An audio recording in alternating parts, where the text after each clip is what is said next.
할렐루야. 네. 우리 함께 서로 인사하며 나누었으면 좋겠습니다. 함께 예배함이 기쁨입니다. 함께 예배함이 기쁨입니다. 함께 예배함이 축복입니다. 함께 예배함이 축복입니다. 다시 한번 나누었으면 좋겠습니다. 성도님 때문에 행복합니다. 성도님 때문에 행복합니다. 하나님께서 일하시는 통로들이 아멘. 있죠. 그리고 하나님의 일하시는 통로를 생각할 때 우리 가장 먼저 떠올리게 되는 것은 예배를 말할 수 있습니다. 방금 누가 말씀해 주셨나요? 감사합니다. 우리 주일학교 가운데 한 분이 말씀해 주셨는데 하나님의 일하심의 통로 가운데 하나는 중심적이고 기본적인 통로 가운데 하나는 예배인 것입니다. 예배 가운데 우리는 하나님의 영광을 봅니다. 하나님의 영광을 또 경험합니다. 나를 얼마나 하나님이 사랑하시는지를 예배 가운데 더욱 느끼게 되고 그분의 신실하심에 대한 고백이 더욱 굳건해지는 시간이 바로 예배이지 않습니까? 그래서 예배가 흐트러지면 하나님을 향한 신앙이 흐트러질 수밖에 없는 거예요. 그러나 예배 가운데 온전히 서 있을 때에 하나님과의 더욱더 친밀함이 나타날 수 있는 거죠. 세상 흔들리고 사람들 변하여도 예배 절대 흔들리지 않는 이곳에 있는 모든 주의 백성 되어지시길 예수님의 이름으로 축복합니다. 예배 가운데 또 하나님께서 우리를 위해서 일해 주시잖아요. 하나님의 회복시키심을, 하나님의 능력 주심을, 하나님의 치료하심을, 하나님의 위로하심을 우리는 예배 가운데 누리며 나아가는 것입니다. 그렇기에 예배는 하나님의 일하심의 통로다라는 것이죠. 또한 하나님의 일하심의 통로 가운데 공동체를 통해서 하나님께서 또 일하시잖아요. 이 믿음의 공동체. 이 믿음의 공동체를 통하여서 하나님께서 일하시는 것이고 하나님의 사람들을 통하여서 또 하나님께서 일하시는 것이죠. 그래서 공동체와 사람은 하나님의 일하시는 통로에서 또 빼놓을 수 없는 것입니다. 그리고 우리의 삶의 자리에서 기도와 말씀과 찬양을 통해서 하나님께서 일하심을 우리는 경험합니다.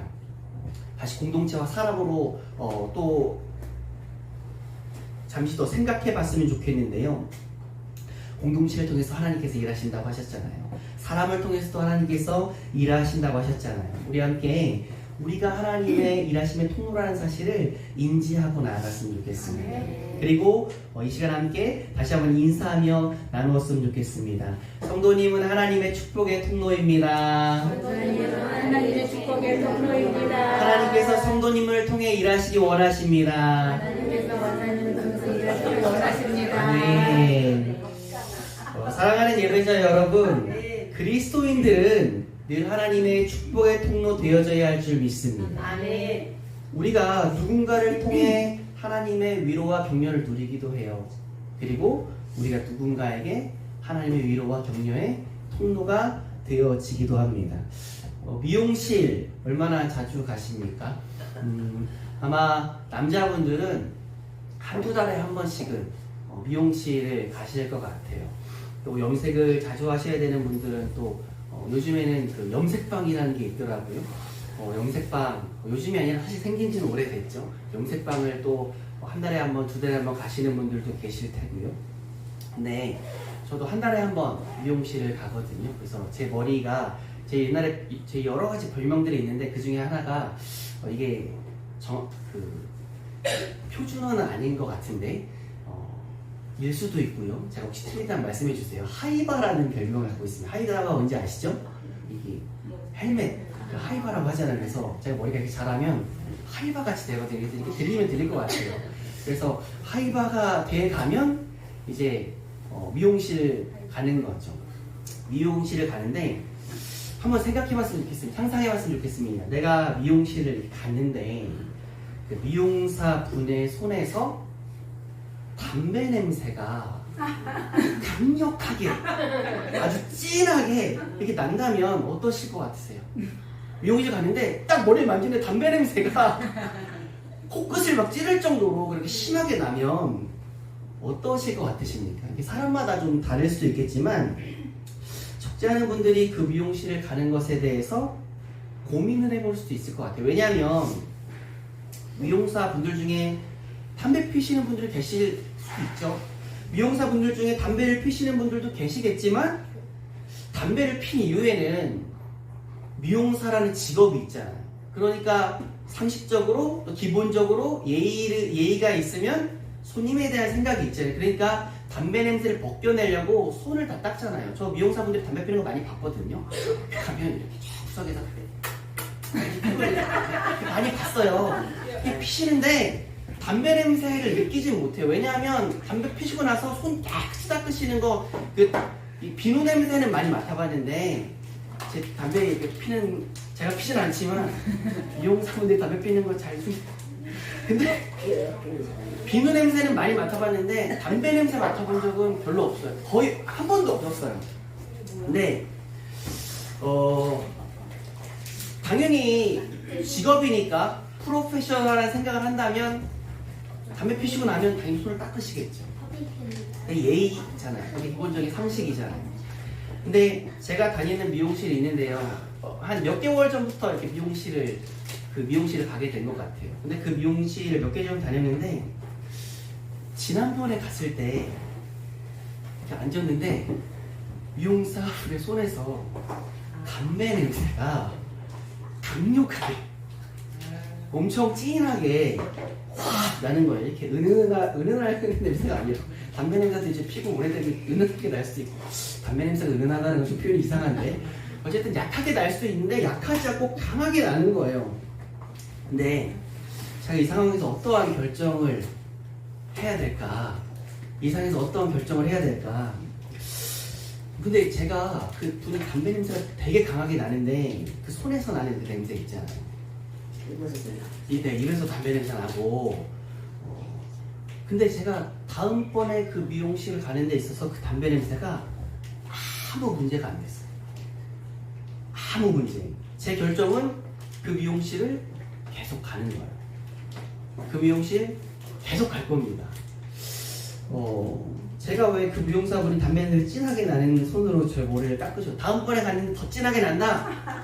그래도 갈 거예요. 목사님 말도 안 듣는데. 그래도 갈 거예요. 다음번에 갔는데 더 진하게 난다. 막 미용실 안에 담배 냄새가 막 난다.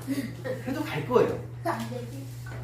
근데 사실 제가 어떻게 느끼면 손님에 대한 예의가 있는 건가? 손님에게 머리를 깎는데 왜 담배 피고 나서 왜 손이라도 닦지? 그냥 왔지? 그런 언짢은 들 수도 있잖아요. 근데 그런 마음이 요즘 저도 이제 요즘 아이들이라는 표현을 쓰게 되는 나이가 됐습니다. 요즘 아이들의 이야기로 1도 안 들더라고요. 전혀 안 들었어요. 오히려 그 미용사분의 담배 냄새를 확 맡는데 그분의 힘겨운 마음이 느껴지더라고요. 그분의 아픔이 느껴지더라고요. 제가 몇 주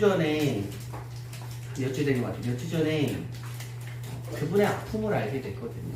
사실 미용실 그냥 한 달에 한 번 가서 10분, 20분 머리 깎고 오잖아요. 근데 뭐 어떤 인간적인 관계의 형성이 어디 있겠습니까? 그냥 갔다 오는 거죠. 근데 몇 주 전에 그분의 아픔을 알게 됐어요. 그분의 상처를 알게 됐는데 상상할 수 없는 고통인 거예요. 상상할 수 없는 고통. 그분이 나이가 꽤 있으시거든요. 결혼도 하신 분이시고 자녀들도 많이 컸겠죠. 근데 그 자녀 가운데 한 명이 죽음을 경험했습니다. 그 자녀의 갑작스러운 죽음. 아비로서 20살 조금 넘은 어린 딸이 갑자기 죽은 거예요. 아유, 주여. 근데 그 담배 냄새 진하게 풍기는 그 손으로 머리를 이렇게 자르시는데 이런 마음 들더라고. 얼마나 아프실까, 얼마나 힘드실까, 얼마나 고통스러우실까. 그 고통 속에서도 다시 일터로 나와 계신 것만으로도 저분 참 대단하시다. 숨이 안 쉬어진대요. 숨이. 그런 표현 하시더라고요. 저희 아버지도 일찍 돌아가셨거든요. 근데 아버지 돌아가실 때 아픔의 만배예요. 표현을 못해요. 숨이 안 쉬어져요. 얼마 전에 응급실에 실려갔다 오셨다고 하시더라고요. 일터에 있지만 그 찢어지는 마음, 그 아픔이 계속 그러니까 일터에 있어도 제정신이 아니잖아요. 무언가 챙기고 무언가를 생각하는 것 당연히 버겁지 않으시겠습니까? 그러니까 지난번에도 그 미용실 갈 때 건강식품 챙겨갔어요. 건강식품 챙겨서 건강 잘 챙기세요, 사장님. 그 미용실에 가서 그분의 가면은 그냥 그분의 아픈 이야기 계속 듣다 오는 거예요. 그분 아픈 이야기를 계속 토해내시는 거예요. 그리고 함께 아파하는 겁니다. 그리고 그 미용실 나오면 손잡고 거의 우는 겁니다. 우리 예수님. 제가 그분한테 그런 말씀 드렸거든요. 사장님 손 한 번만 잡아도 괜찮을까요? 근데 손을 이렇게 잡는데 눈물이 이렇게 쏟아지더라고요. 그냥 거의 우는 거예요. 그분을 위해 기도하는 겁니다. 식사하는 것도 너무 힘드시다고 하시더라고요. 그분 통체가 엄청 좋으시거든요. 살이 쭉 빠지셨어요. 속이 녹는다는 표현을 하시더라고요. 그래서 다음에 갈 때 죽을 좀 사갈까 합니다. 그게 그 죽이 얼마나 도움이 되겠어요. 그 사람. 내 마음을 전하는 거죠. 죽는 사람. 형제님 혼자가 아닙니다. 형제님 옆에 있는 사람이 있어요. 형제님을 기도하는 사람이 있어요. 아픈 이야기 이렇게 하시는데 무슨 위로의 말을 건네요. 그냥 듣고만 있어요. 같이 아파하는 거예요. 그리고 딱 한마디 했어요. 같이 기도할게요. 너무 감사해 하시더라고요. 그분 얼굴도 우리 성도님들은 모르시겠죠. 그분의 이름도 우리 성도님들은 모르시잖아요. 근데 우리 불입교회 성도님들도 그분이 함께 기도해 주시길 예수님의 이름 부탁드립니다. 다음에 미용실 갔을 때 우리 교회 성도님들도 함께 기도하고 있어요 라고 하는 그 말씀 꼭 전해드릴 거예요. 저도 계속 기도할 테고 우리 성도님들도 함께 기도해 주셨으면 좋겠습니다. 사랑하는 예배자 여러분, 모든 인생에서 고통이라고 하는 영역이 존재합니다. 사람마다 그 경험은 다르지만 우리의 삶의 자리에도 이런저런 상처가 있기도 해요. 오늘의 본문을 보면 우리 믿음의 선배인 바울도 그의 인생에서 엄청난 고통을 경험하지 않습니까? 그 고통이 얼마나 컸는지 바울이 이렇게 이야기하는 거예요. 우리 고린도 후서로 가서요. 우리 본문 말씀 1장인데요. 고린도 후서 1장 8절부터 9절까지 한번 읽어봤으면 좋겠습니다. 고린도 후서 1장 8절부터 9절까지 우리 함께 합독해서 읽겠습니다. 시작. 형제들아, 우리가 아시아에서 당한 하나님을 우리가 모르기를 원하지 않으니 내게 더욱더 심한 고난을 당하여 사형선까지 끊어지고 우리는 우리 자신이 사형 선고를 받는 줄 알았으니 이는 우리로 자기를 의지하지 말고 오직 죽은 자를 다시 살리시는 하나님만 의지하게 하십니다. 아멘. 얼마나 고통스러웠는지, 얼마나 큰 고난 중에 있었는지, 힘에 겹도록 심한 고난을 당하여 살 소망까지 끊어졌다. 힘에 겹도록 심한 고난을 당하여 살 소망까지 끊어졌대요. 사형 선고 당한 것 같은 그런 상황이래요.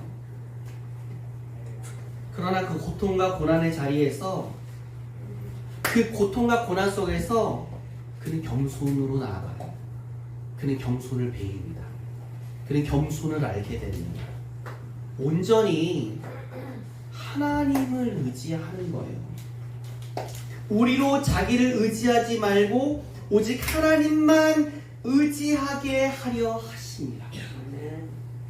그는 고난의 터널을 지나면서 온전히 하나님을 바라보게 됩니다. 고난의 터널을 지나며 온전히 하나님을 바라보는 거예요. 그리고 고통 가운데 오직 하나님만을 의지한 바울은 하나님의 도우심을, 하나님의 힘주심을, 하나님의 위로하심을 경험하며 나아가게 되는 줄 믿습니다. 바울이 드린 강력한 하나님의 위로를 그가 고백하는 것을 우리가 계속 봐요. 하나님의 위로하심을 끊임없이 그가 선포하잖아요. 이 고린도서 1장에만 봐도 위로라는 단어가 계속 등장합니다. 위로의 하나님을 그가 찬양하고요. 하나님께 받은 위로를 명확하고 분명하게 선포하며 나아갑니다. 사랑하는 예배자 여러분, 혹시 고통 가운데 계십니까? 혹시 아픔 가운데 계십니까? 위로의 하나님을, 회복의 하나님을, 치료의 하나님을 온전히 의지하시기를 예수님의 이름으로 축원합니다.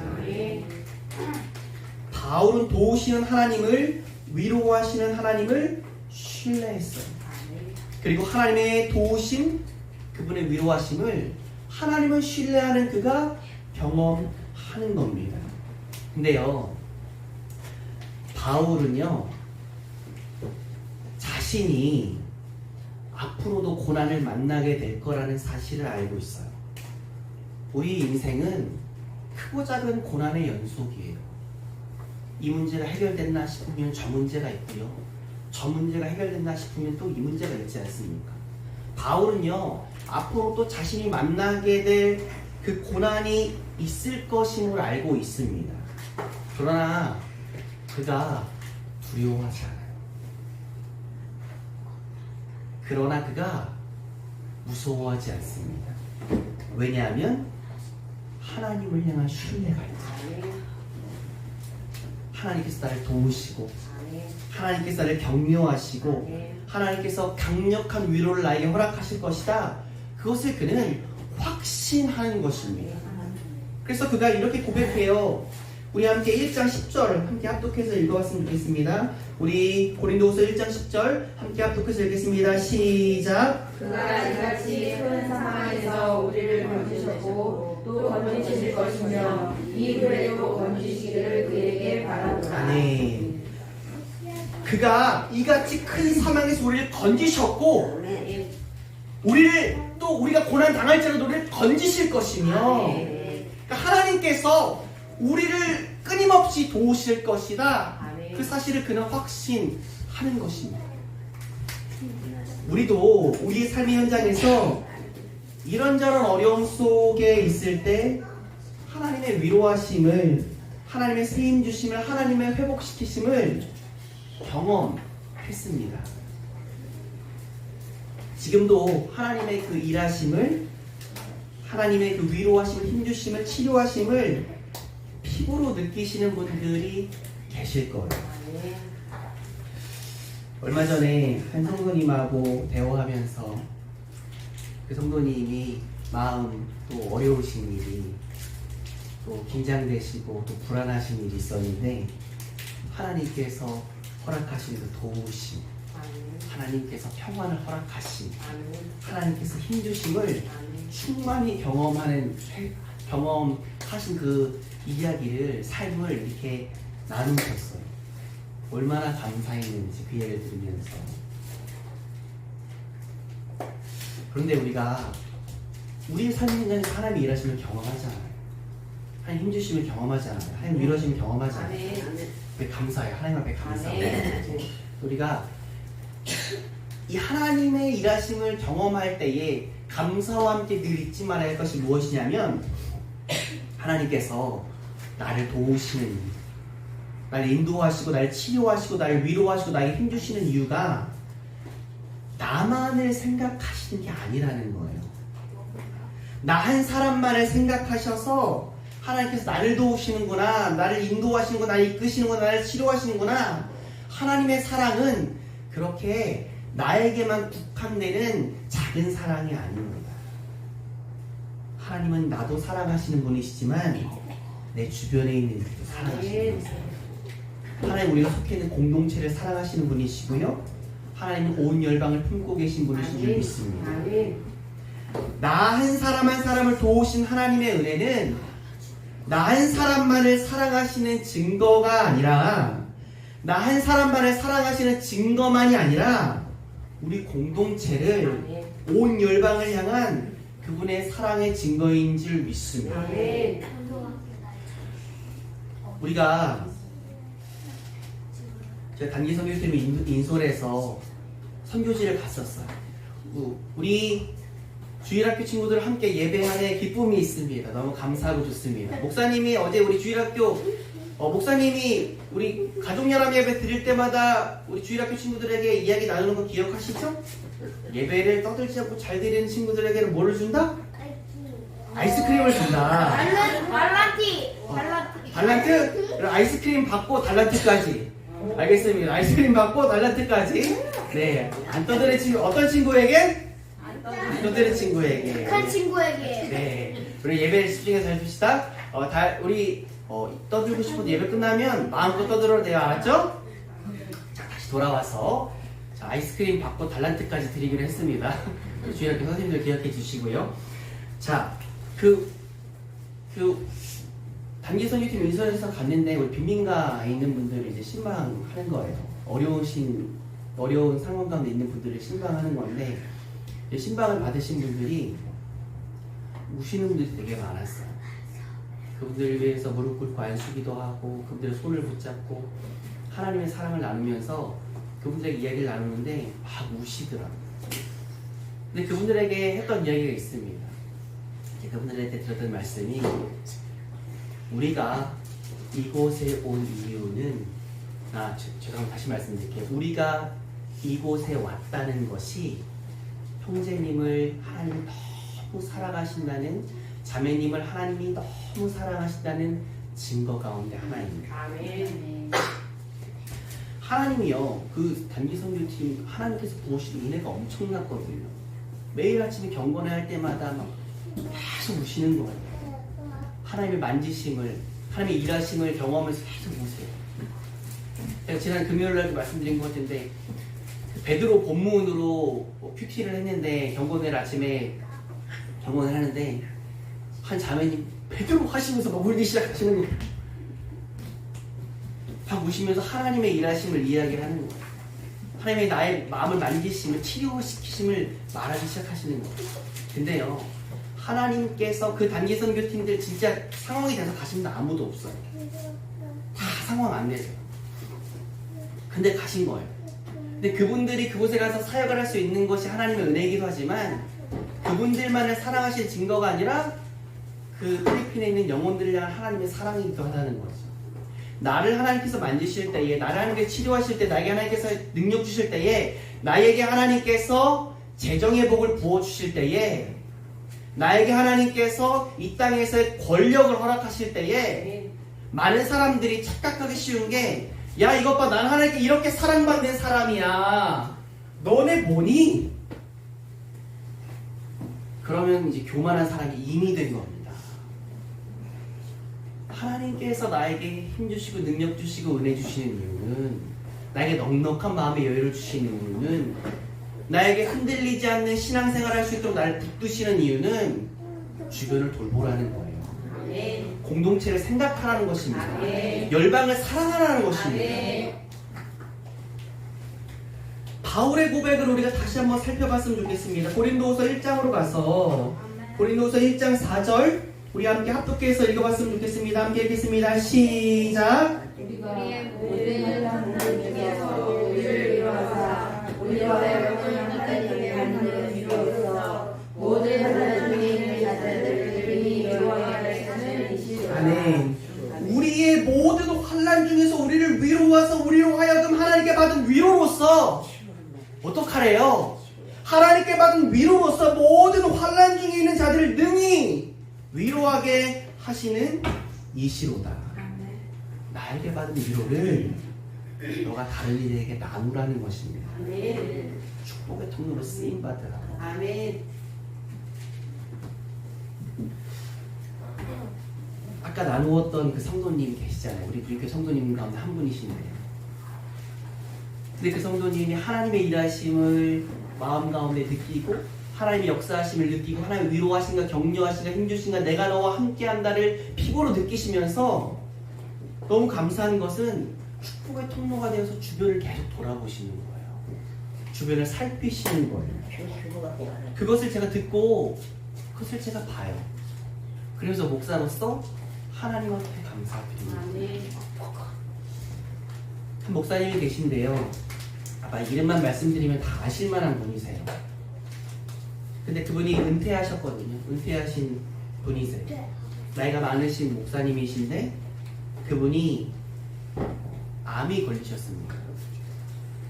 암도 제가 기억하기로 두 종류의 암이 걸리셨는데 그 중에 하나가 폐암이에요. 그러니까 어려운 상황이신 거예요. 근데 하나님의 은혜로 지금 완치되셨거든요. 근데 그 목사님께서 그래서 설교하실 때도 이제 은퇴하셔서 또 말씀 사역을 하시는데 머리 이렇게 막 밀고 이렇게 오셔서 설교하시고 힘 없으시니까 그래도 사명 이어가시는 거예요. 서서 설교 못하시니까 앉아서 설교하시는 거예요. 그래서 설교하시더라고요. 근데 그 목사님께서 암 걸리시고 나서 하신 사역 가운데 하나가 새로 시작하신 사역 가운데 하나가 뭐냐면 암이 걸리셨잖아요. 암 걸린 사람의 항암 치료가 얼마나 고통스럽고 힘든지를 아시잖아요. 본인이 그 두려움에 대해서 느껴보셨잖아요. 그러니까 암 걸린 사람들이 눈에 더 들어오는 거예요. 그리고 그 가족들이 더 눈에 들어오는 거예요. 그래서 그분이 새로 시작하신 사역 가운데 하나가 암 환우들을 위한 사역, 그리고 암 그 환우들의 그 암 환자들의 가족들을 위한 사역을 시작하셨어요. 그분이 그 목사님의 하나님께로부터 받은 그 위로를 나누기 시작하는 겁니다. 하나님의 위로를, 하나님의 도우심을 경험한 그 목사님이 그 강력하고도 충만한 하나님의 위로와 도우심이 나만을 위한 것이 아님을 인정하고 인지하면서 하나님의 위로를 흘려 보내시는 겁니다. 나누시는 거예요. 하나님의 축복의 통로가 되었어요. 하나님의 위로의 통로가 되었어야 됩니다. 하나님께서 우리를 위로하시는 분이시고 우리를 통해 우리 주변과 공동체와 열방을 치료하시는 분이심을 믿습니다. 설교를 맺습니다. 모든 인생은 각 사람마다 이런저런 모양의 고통을 경험합니다. 크고 작은 아픔들을 경험합니다. 분명한 것은 고통 가운데 하나님을 의지하는 자는 그분의 충만한 위로와 회복을 경험한다는 것입니다. 그리고 그 위로와 회복을 경험하는 자는 위로의 사람으로 하나님께 쓰임 받는 것입니다. 상처받은 위로자라는 책이 있거든요. 상처받은 위로자. 우리가 다 상처와 아픔이 있죠. 근데 하나님의 위로, 하나님의 회복을 누린 자가 다른 이를 또 위로할 수 있어. 근데 내가 아픔과 상처 가운데 있을 때 하나님의 치료하심을 경험하지 못하잖아요. 하나님의 회복시키심을 경험하지 못하잖아요. 그게 다른 사람을 찌르는 가시로 나타나요.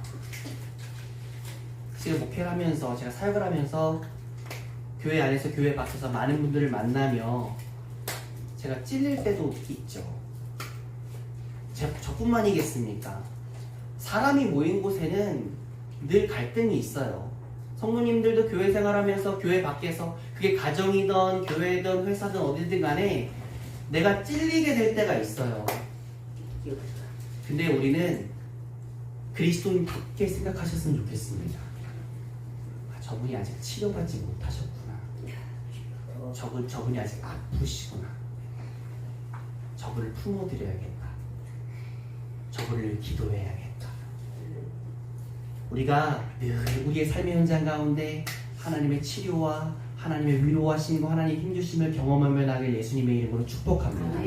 그리고 하나님의 축복의 통로가 되어 하나님의 위로자가 되어서 우리 주변에 있는 이들을, 공동체를, 나아가 온 열방을 주 예수 그리스도의 사랑으로 품을 수 있는 우리 모두 되어지기를 예수님의 이름으로 축복합니다.